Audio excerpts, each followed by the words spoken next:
আমরা তো মানুষই না, রাগ হই না কেউ। আল্লাহ যারা কোরআনে কইছে মানুষ, আর মানুষের কাজ হইলো তার দায়িত্ব দিছে এই দুনিয়ার সমস্ত সুখ শান্তি মানুষের দেখাশোনা করে। একজন মানুষ মাশাআল্লাহ যোগ্য হইলে রাষ্ট্রের প্রেসিডেন্ট হয়, সব মানুষে মিলে তার প্রেসিডেন্ট বানায়। কেন? হ্যাঁ, দেশ সম্বন্ধে চিন্তা করার যোগ্যতা রাখে। এখন আছে না? সবাই তো আছে না, কিন্তু ভালো মানুষ আছে তো এরকম। একটা মানুষ যখন দুনিয়াতে থাকবো, ওই দুনিয়াটা ভাঙতো না। একজন মানুষের লাগে সারা দুনিয়াটা নিব। আজকে বাস চলে না, ট্রেন চলে না, যদি উপযুক্ত যাত্রী না হয় কয়দিন পরে বন্ধ হয়ে যায় রাস্তা। কি করবো? আল্লাহ এই দুনিয়াটা চালু রাখবে একটা মানুষের লাগে। একটা মানুষ যদি ঠিক থাকে, একটা মানুষের দাম সারা দুনিয়া খেতে বেশি। মানুষ তার দ্বারা সমস্ত পশু পাখি কীট পতঙ্গ জঙ্গলে দরিয়ার মাছ সবাই শান্তি পাইতেছে। একজন মানুষের আমলের কারণে সব সৃষ্টি শান্তি পাইতেছে। এই জন্য সবাই মিলে দোয়া করে। একজন মানুষ যদি আল্লাহর দিন শিখতে দেওয়ার জন্য, আবেগ পূর্ণ হওয়ার জন্য, আল্লাহর জন্য আশিক হওয়ার জন্য কোরআন নাজিল করা। আওয়াজের আড়ম্বরের জন্য কোরআন নাজিল হয় না, চিল্লাচিল্লি করার জন্য কোরআন নাজিল হয় না। আমল তো অন্তর থেকে আসবে। কথা বলছেন নাকি? ছেলে বিদেশে থাকলে অনেকদিন পরে আসলে দেখলে চোখে পানি আসে। কি কর আসে কি না? ওইটা তো মহব্বতের পরিচয়। আজকে যে ওয়াজের মাহফিল চলতেছে, এগুলো তো কোনো কোরআন হাদিস এরকম পাওয়া যায় না, কেউ বলতে পারবে না। আল্লাহ যতটুকু আমরা টুকটাক কিছু কোরআন হাদিসের কথা দেখার বোঝার তৌফিক দিয়েছে। কোরআনে এটাই আসছে, হাদিসে এটাই আসছে।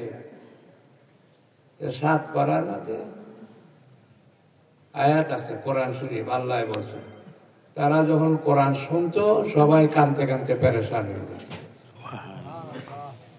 নবীর উপরে যখন কোরআন নাজিল হয়েছে, যারা শ্রোতারা ছিল সবাই কানতে কানতে পেরেশান হয়েছে। তাদের দিলে দাগ কাটছে,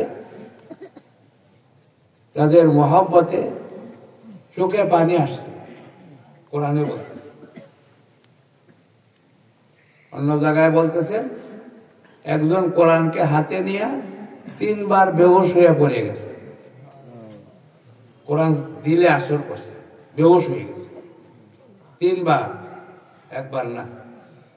ইকরামা রাদিয়াল্লাহু তাআলা, এই ঘটনা আমরা ভাববেন ফাজাইলে কোরআন একটা, এই যে তাবলীগী জামাতে তালিম করা হয়, ওইটার মধ্যে এগুলো বিস্তারিত বলা হয়েছে। যে কোরআনের ভক্তি, কোরআনের নামে জোরে সোরে নারায়ে তাকবীর বলা, আল্লাহু আকবার বলা, এটার কথা বলা হয়েছিল দিলের থেকে। যদি কেউ খুশিতে বলে আলহামদুলিল্লাহ, ভালো নাই, ভালো আছে, কিন্তু এটাই যদি সীমিত করে তাহলে কোরআনের হক আদায় হবে না, কানতে হবে। কান্দার হুকুম করছে আল্লাহ। কথা বলতে বোঝেন না? কোরআন পড়লে যে কানতে হবে, এটা যে আল্লাহর হুকুম। কেউ হয়তো এর আগে শুনেন নাই কোনো, কথা বোঝেন নাকি? আল্লাহ তো কোরআনে হুকুম করছে, এটা আমার কালাম, এটার দাম আছে। এটা দুনিয়ার গল্প গুজারি না, দুনিয়ার আড়ম্বর না, এটা দিলের থেকে শুনতে হবে। বাপু কোরআনে হুকুম করছে, আর কোরআনে আসছে সবাই কোরআন কথা শুনলে কানতে কানতে পেরেশান হয়ে, দিল কাঁপতে থাকতো। ওয়াজিলাতিল কুলুব, কম্পন শুরু হয়ে গেছে দিলের ভিতরে। এটা দিলের জন্য না দিয়েছে, কানের জন্য না। কানে সুন্দর লাগবো, কানে তো সুন্দর লাগে গান শুনলে। কোরআন তো দিলের জন্য নাজিল হয়েছে। সৌন্দর্য আছে কোরআন শুনে, বহুত মুসলমান হয়ে যায়, কিন্তু দিলে তাক কাটে। যারা দিলে পৌঁছবে না, এটা ওয়াজ হইতে পারে না। আগে তো সবাই ওয়াজ করতো না, মানে বই পড়ে ওয়াজ করে, কিতাব পড়ে ওয়াজ করে, আরবিতে তর্জমা করে। তর্জমা করার নাম পড়া না। আল্লাহ এটার কথা কোরআনে বলেন না। যে আয়াত পড়ছি এটার মধ্যে বলা হয়েছে তোমরা বাইরে যাও, কোরআনকে বুঝিয়া শুনিয়া পড়িয়া দিলে লাগাও।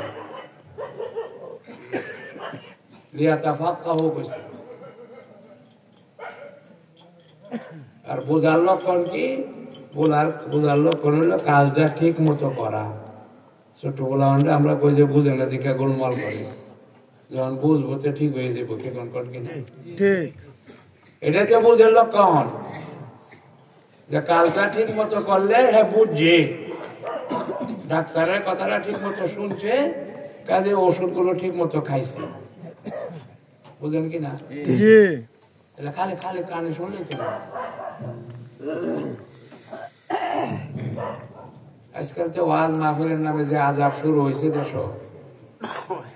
ফলাফলটা তো আমরা দেখি। প্রত্যেক রাত্রে ওয়াজ হয় বাংলাদেশে, এক বছরে কত লক্ষ লক্ষ ওয়াজ মাহফিল হয়। এক একটা ওয়াজ মাহফিল থেকে 5 জন 10 জন লোক যদি নামাজি হইতো, বাংলাদেশে তো বেনামাজি পাওয়া গেল না। কি করেন আপনারা? ওয়াজ করে কেন? ওয়াজ যায় কোথায়? ওয়াজের উদ্দেশ্য কি? ওয়াজ শুনে যদি কিছু ফলাফলই না হয়, 7-8 ঘন্টা ওয়াজ করা হয়। ইন্না লিল্লাহি ওয়া ইন্না ইলাইহি। একটা মানুষের শোনার কতক্ষণ ধৈর্য থাকে?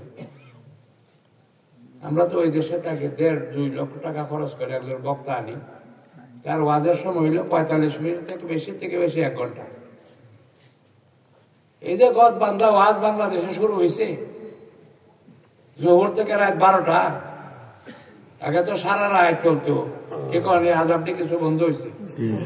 আমরাই পড়া শুরু করছিলাম, সারা রাতের ওয়াজ দেশের মধ্যে বন্ধ হয়েছে। এখন মানুষ থাকে না রাত 12টা। এই যে ওয়াজের নামে কুপ্রথা, কি দরকার 7-8 ঘন্টা ওয়াজ করার জন্য? একটা মানুষ শোনার ধৈর্য কতক্ষণ থাকে? আল্লাহ রাসূল ওয়াজ করছেন 3 থেকে 5 মিনিট, এটাও হাদিসে আছে। এই 3টা কথা বলছো, সৎ কাজের আদেশ করো, অদর্শ কাজের নিষেধ করো। যদি এটা না করো তাহলে তোমরা দোয়া করলে দোয়া কবুল হবে না, আল্লাহ সাহায্য পাইলে আল্লাহ সাহায্য চাইবে না, শত্রুর মোকাবেলা তোমাদের কৃতিকান হবে না। বাস এটাই শেষ, এখানেই বাস। যেটা বাংলা কইলো এটুকু আস, একদিন ওয়াজ এটাই শেষ।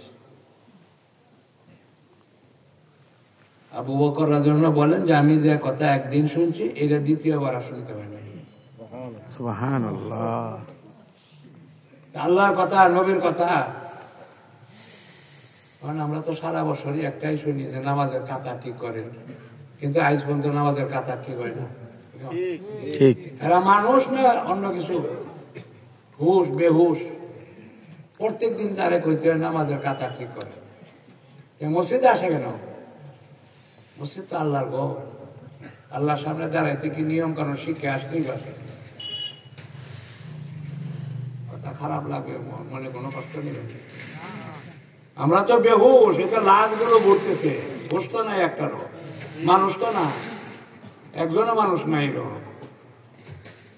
মানুষটা ওরে কয় যে ভালো মন্দ বুঝে, পরিবেশ বুঝে অন্যের উপকার করার চেষ্টা করে, পরিবেশকে ভালো রকম গড়িয়া তুলে তারা কর মানুষ। হযরত আলী রাদিয়াল্লাহু আনহু জিজ্ঞাসা করছে, মানুষ আর পশুর মধ্যে বেশ কম কি? উনি সহজে বলছেন, পশু হলেও নিজেরটাই বুঝে। হ্যাঁ এটা যাইতেছে, হ্যাঁ যে ফারায় কোনটা সেট খাইতেছে, এটা কোনো তার মন নাই। দেখা আমাদের দেউরি ভাঙ্গাচ্ছে। গরু বুঝে নাকি আশেপাশে কি আছে?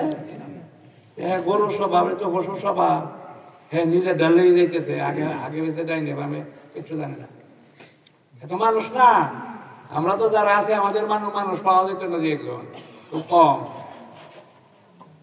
স্বভাবে হইব মানুষ যে নিজের কাম করে, খালি নিজের লাভ দেয়, এত মানুষ না, এত বসে হচ্ছে নিকৃষ্ট। এখন তো দুনিয়া তিরিশ চলছে, কি কন কথা বুঝলেন? এটা তো হাদিসের কথা, যে এক সময় আসবো সব মানুষ প্যাটের দান্দা লিয়ে করবো। এটাই তো এখন চলতেছে সময়।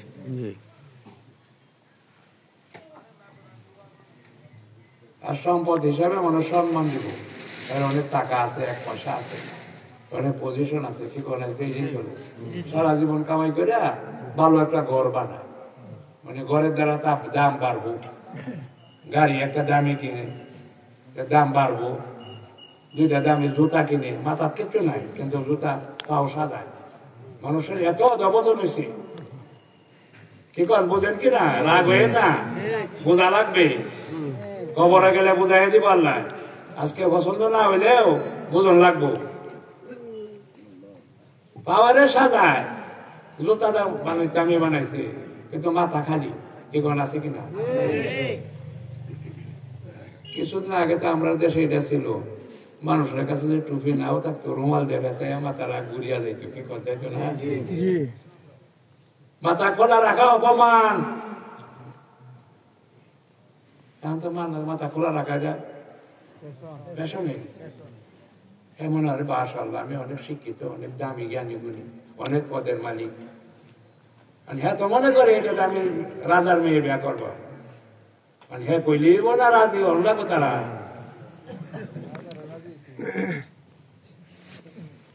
কারণ আমরা দামি হয়ে গেছি।